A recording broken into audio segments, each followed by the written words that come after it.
Hi friends, welcome. My name is Baron and this is my channel where I talk about some book stuff. I'm the Book Baron.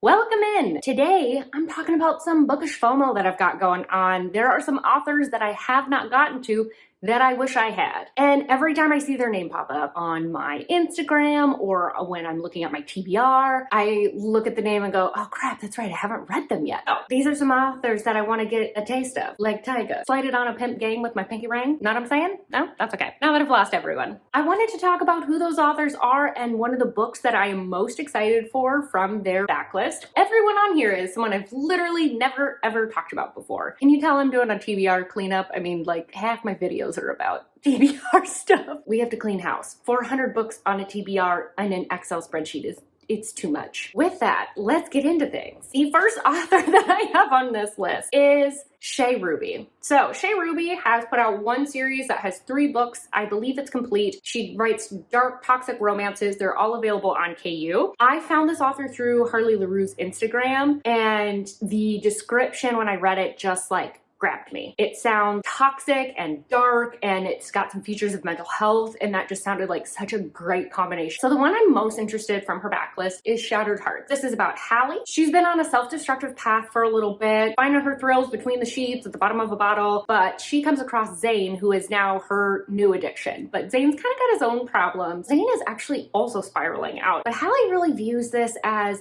them being the perfect puzzle pieces. Their raw edges fit together really well, and that they can fix one another. So it sounds like a toxic good time. Like I said, there's supposed to be some mental health rep in here, and if it's endorsed by Harley LaRue, that part is usually really well done. Next up, I have Claire Kent, and she has a huge backlist. She's been publishing for a while. She has a combo of books that are published wide, but a fair amount that's also on KU. The book that I'm going to be talking about today is on KU. The book that I'm most interested in from her backlist is a sci-fi dark romance novella. If you don't know, I'm very obsessed with sci-fi. I'm just so excited about the idea of combining my 2 most favorite genres, sci-fi and romance. Oh, this is the first in the series. It's called Hold. This is about Rihanna, who has been convicted for a pretty petty crime, and she is sent to a prison planet, and it's sort of Lord of the Flies style there, where everyone's just trying to grapple for any amount of power, any territory, resources that they can get a hold of, because there's really no law and order here. She ends up having to team up with a man named Kane because she needs protection. She's a woman on this planet. She doesn't have any resources yet. She's new. He's kind of carved a spot out for himself using his brawn and his brains. But unfortunately for her, she doesn't have a lot to exchange, which means she is going to have to transactionally use her body. I thought that sounded really interesting. The idea of a prison planet.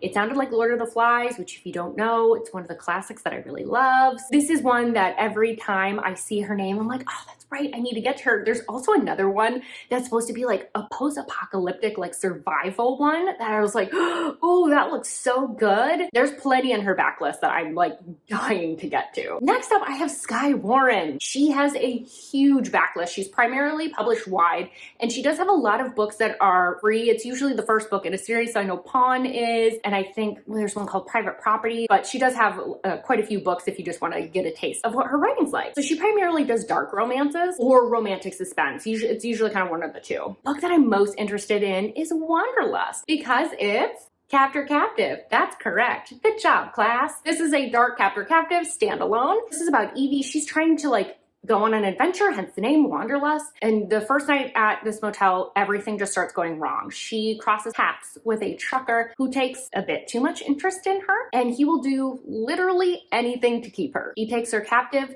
takes her in his rig, and as they're going across country, she's trying to make a plan of escape, but maybe she doesn't want to escape after all. Again, I love getting into Stockholm Syndrome. I love looking at the psychology. I love getting an inside like peek into people's brains and thought process when they're under unique and intense circumstances. Every time I see her name come up, I'm like, oh yeah, I've definitely already read her. I absolutely haven't. I think about 5 of her books on my TBR, on my like big TBR. 5. I need need to read her. Next up, we have KV Rose. And she writes, that's right, class, dark romance. Good job. And some romantic suspense as well. She is primarily on KU, and she also has a pretty big backlist as well. The one that I'm most interested in, I think it's her most popular book, These Monstrous Ties. It is a dark romance. It starts at Halloween time, so I'm thinking maybe this is one that I'm really gonna try and get to next month, fingers crossed. And it's the first book in the series called Unsainted. So I have heard that this book,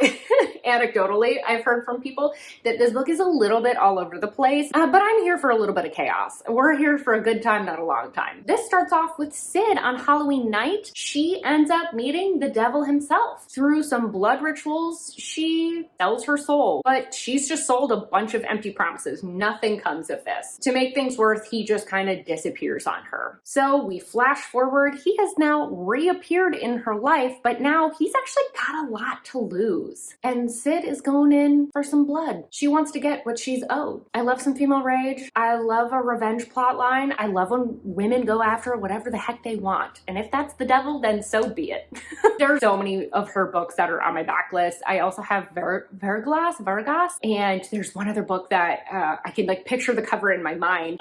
Ecstasy. I've heard that that's just like toxic relationship taken to the max. And with These Monstrous Ties, I'm really hoping that because it's got some Halloween ties, perhaps it can be part of next month's TBR, maybe? Come on, future me, you can do it, please. All right, next up we have A.R. Brat. And once again, she primarily writes, are you catching on to the theme yet? Yeah, dark romance. Yeah, you did it. She is primarily on KU, and the book that I really, really want to read of hers, I've heard is based in Minnesota up by Lake Superior. And I was like, I have a lot of family up there. I was like, that kind of sounds cool. So I'm like, maybe I'll get some references. Actually, funny story, I'm going to a wedding, which is going to be up in that area. So maybe I'll read it at the wedding? That would be weird, right? Well, I shouldn't do that, maybe. So the book that I'm most interested in of her backlist is Wicked Little Sins. And this is a dark stepbrother, unhinged high school romance with some paranormal elements thrown in. The basic premise of this is that Vera's mom has moved her from Fargo to this small town up along Lake Superior in Minnesota, and this town is creepy. It's got the vibe of like, once you get in, you don't get to leave. The reason they're moving is that so her mom can live with her new boyfriend. This boyfriend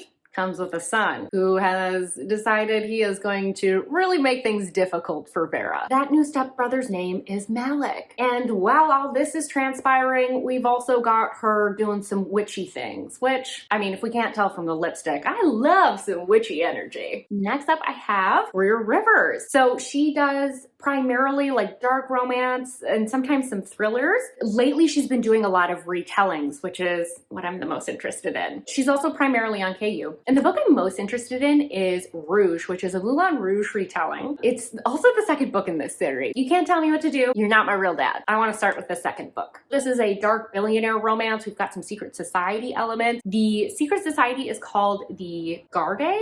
They're kind of like beauty, power, freedom. Those are the things that they really want to get. Lacey is the only daughter of one of the head families from this secret society. She was originally promised to Kian, but something went wrong. She was sold off to someone else called the Baron. I'm the villain, guys. But Kian is determined to get her back. All right, sorry. Things kind of got repositioned and a storm rolled in and my mom called and there's just so much going on here. So I had to get a light out because the room got really dark all of a sudden. So hopefully this isn't too harsh on your eyes, but I just have a couple more authors that I wanted to get to. It's not the entire list, but I have very limited time to film right now. Let's just jump back into things. Next up, I have Carrie Lake. She is known primarily for, once again, dark romances. She's kind of got like a gothic, gritty feel to her books from what I understand. Every time I read the synopsis for her books, they just sound very dark academia. Every time I read one of her synopsis, I'm like, add to my TBR. Most of her work is available on KU, but the one I'm most excited for is a standalone dark gothic romance, Nocticadia.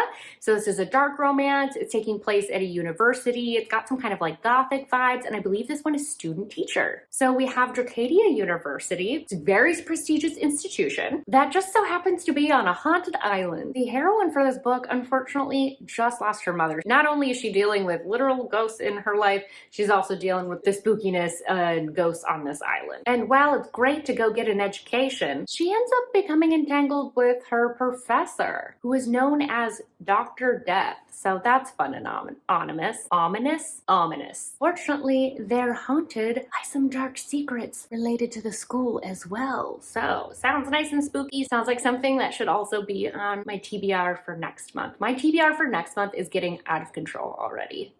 Wish me luck. Next up, I have Rachel Lee. Once again, we're getting some like darker romances. She's also primarily available on KU. I know she's done, I think she did a series that was in collaboration with Sarah Kate previously. So her name is definitely out there and I feel like I see it so often. The book I'm most excited about from her is We Will Reign. It's the first in the Wicked Boys of BCU. Anyone have a BECU near you? Because that's kind of what I keep thinking every time I try and say that. But anyway, so dark romance. This one's reverse harem and it's new adult and some romantic suspense. So the young woman that will be our heroine, whose name I did not look up because I'm a professional, she's trying to kind of escape her parents' legacy and the secret society that they're part of by attending BCU. BCU is a university and she's just trying to like spread her wings. But she seems to have attracted the attention of someone named Ridge, who feels like he's always got his eyes on her. Him, along with his friends Maddox and Lev, they seem to have this intense obsession with her that she just cannot understand. She keeps having these creepy encounters with them and she can't tell, are they on my side or are they working against me? I just thought that sounded really interesting. I'm not a big reverse harem person, but something about the kind of like spooky setting just it kind of sold me on it. With that, thank you so much for being here. Let me know